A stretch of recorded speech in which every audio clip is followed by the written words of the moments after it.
What's going on YouTube? Welcome to my channel Money Moves with K. I am K, and today we're going to talk about tax auction properties that are so cheap you can buy them in cash and avoid mortgages altogether, okay? In today's day and age, in today's economy, it's very important to think outside of the box to find some alternative measures to find real estate that is affordable, that you can either be a landlord or just a property owner. If it's land, you can purchase the land and honestly potentially flip the land. That's what I did. I'll link the video in the description as well for you to see that I did purchase some properties off these types of lists and I flipped the property, okay? But you may be in a spot where you want to actually live in the property yourself.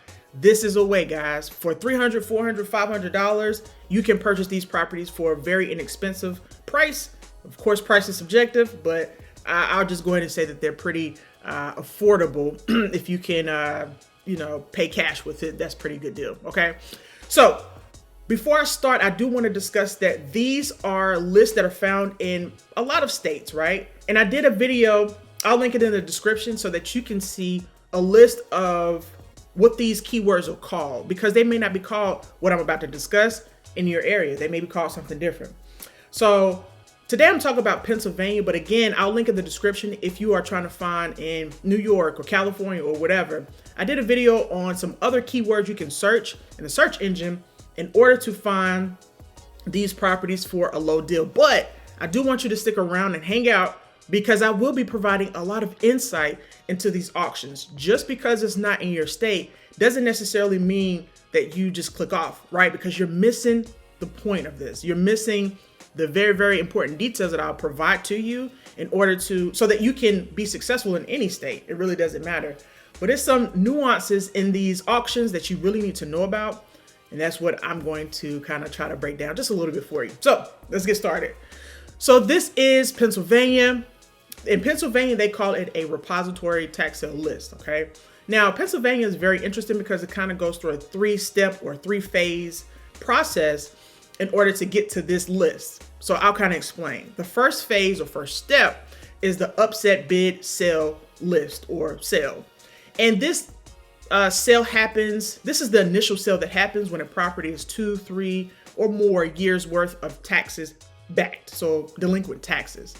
And this is the sale that happens where the property still has encumbrances on it. If you've seen my videos before, you know an encumbrance is a lien or even a mortgage, or it could be a mechanic lien. It could be any type of lien associated with a property is on the property. So that's the initial sale or auction. The next auction is the judicial sale. The judicial sale happens, and at that sale, all of those encumbrances are knocked off, meaning the property is now free and clear, which is a cool place to be. So if you come to the judicial sale and you say, hey, I want to bid on this property, you're getting a property that's free and clear, which is awesome, right? Now, you might say, well, where does the repository sale come in play? So the repository sale is that third phase or step. And that is the step where it kind of gets very interesting because these are the leftover properties that didn't sell at the judicial sale, okay? So why would you want to come here? Why would you want to go here? Well, you come to the repository tax sale list so that you can get a good deal. For a couple $100, it's less competition, but you also need to be careful because you need to do your due diligence, because if you don't, you may be purchasing a property that wasn't good to begin with. Again, you have to think, why is this property left over? Okay, let me do some further investigation to find out why was it left over, and I can kind of show you some things here. So once you come, I'm gonna just choose a random county in Pennsylvania. It's Wayne County, Pennsylvania. So you click view repository tax sale list. And if you need to know exactly how to get here, literally all I did was Google repository tax sale list, Wayne County, Pennsylvania. Also keep in mind that you don't have to live in Pennsylvania in order to invest in Pennsylvania, okay? I've done deals virtually. Again, guys, I'm coming from Germany. So we were stationed in Germany, and I started my business in Germany, virtually wholesaling and doing those things like that. So you don't have to be in Pennsylvania to invest in Pennsylvania. You can pick up these properties, although it's not the state that you live in, for fairly inexpensively, okay? So here we go. So the repository items. Now, as you can see at the bottom, I always like to take a look at the bottom. It just gives me more insight. So there are 51 pages. It could be more, but at least 51 pages that I can see of properties that didn't sell. You have to keep in mind, why didn't they sell? We're going to kind of go over property in just a second.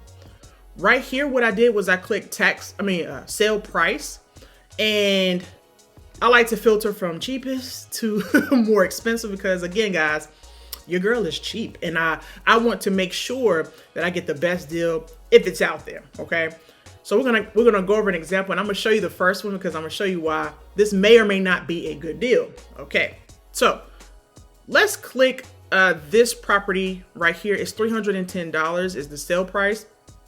These are technically called over-the-counter properties where you can go to the county and purchase them. There's a process that you do have to go through, which I'll let you investigate. But you can purchase these properties over the counter. They're technically called over-the-counter properties, okay? So let's click this. And I'm gonna click the county map because I wanna show you, I already did earlier, by the way. So it'll take you here. This is the GIS, this is the county map. I am a real estate appraiser trainee, which means that that's the beginning stages. I've already done the schooling, the beginning stages before becoming an appraiser. So I love this system. I love looking at properties. I love this stuff. This is my jam. This is where I kind of nerd out because I'm like, man, this is so cool. I love, all this stuff. Okay, so here we go. So this is the piece of land that was for $310. Now, mind you, I told you that these properties go upset bid, judiciary sale, and then now we're at the repository sale. The repository sale is what's left over. Now, I want you to look at this piece of land, okay? Now, all of these properties are not land on these leftover property lists. You can get, it just depends on where you look, but you can get really unfortunate and find some properties on the list. I actually personally love to look at land because there's no toilets, termites, or tenants to deal with, and you could just sell it a lot quicker. It moves a lot faster. And by the way, Pennsylvania is a tax deed state. However, in Philadelphia, they do a little things differently. So keep that in mind when you are searching for Pennsylvania, if you're interested. So here you can see that this is a main highway. And you see this right here. This looks, it appears to me to be a dirt road, right? So this is a dirt road. So what you're purchasing is what's outlined in green here. See this green? That is what's for sale for $310. So you can probably already tell, I guarantee you can tell why this property was not sold. So take a stab at it. I'll give you a couple seconds. I know why it wasn't sold.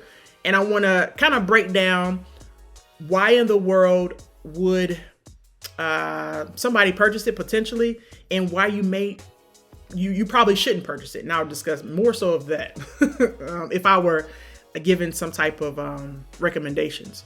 So here we go. We have this property, and you probably already came to the conclusion that there is a road, a dirt road that goes right in the middle of this property, which means that you only have this amount of land to use and this amount of land to use. And you may say, well, I can't do anything with that land. There's a road. This is called an easement. So an easement is pretty much, there's a community back here. I'm not going to highlight the community. So, I guess maintain privacy, but there's a community back here, and they have access to go on that road to get to their properties. Okay. So that's why you have this right here. You have to do a lot of investigation. I would honestly suggest maybe a title search if you were interested in any of these properties. Just to make sure you can do a preliminary title search as well, just to see what's behind the surface here, okay? We know that it's free and clear, but this poses a problem unless you're very creative, and I can get creative with how you can use this. But yeah, this might not be a good deal because there's a dirt road that goes right in the center of your property that's called an easement. And you have to do investigation, but they may have a right to use your property. And that would be a hard sell. If I'm trying to flip this land, it would be a hard sell for me to purchase it and then present this to a buyer and they're like, oh no, it's a road going through here. There's an easement, okay? So keep that in mind. Guys, I am doing a course. The course is gonna be on sale May 2nd through the 5th. I repeat, the course will be on sale May 2nd through the 5th. For those of you who love the free information, this is free information, free 99, okay? I love free 99. But for those of you who want to go a little deeper and get more insight into how to do these tax auctions, that's who this course is for. It's for beginners, right? So we'll go over due diligence, tax lien states and tax deed states. We'll go over what's a deal and what's not a deal. We'll go over things such as this, a deeper dive, so you understand what to do and how to purchase these properties so that you can either flip them or utilize them yourself, okay? So May 2nd through the 5th, that is gonna be the course, all right? And that is the end of my video, guys. I truly appreciate you making it to this point in the video. If you made it this far in the video, go ahead and comment in the comment section, cheap deals, okay? Cheap deals. So that I know that you made it this far in the video. I truly do appreciate you. And I'm gonna highlight somebody. I'm gonna shout out somebody for the community, for my subscribers. This is a person who doesn't necessarily, a lot of times I pick those who have like a purple heart beside their name because they just engage a lot. They engage like over 10, 15, 20 times. So I pick those folks. But this particular person, I don't think they have a purple heart beside their name, but they are just so engaged in my comment section. We kind of go back and forth and just, they're creative and they just give ideas. And I just appreciate the support and the engagement, really. So this is a community of learners. I'm a lifetime learner. I'm a former educator. So yes, I am. Everybody's a lifetime learner, I would hope. But I just wanted to highlight this person. I'm gonna shout you out. I'll put it up on the screen somewhere. Other than that, guys, I appreciate you watching. Take it easy. Stay blessed. Peace.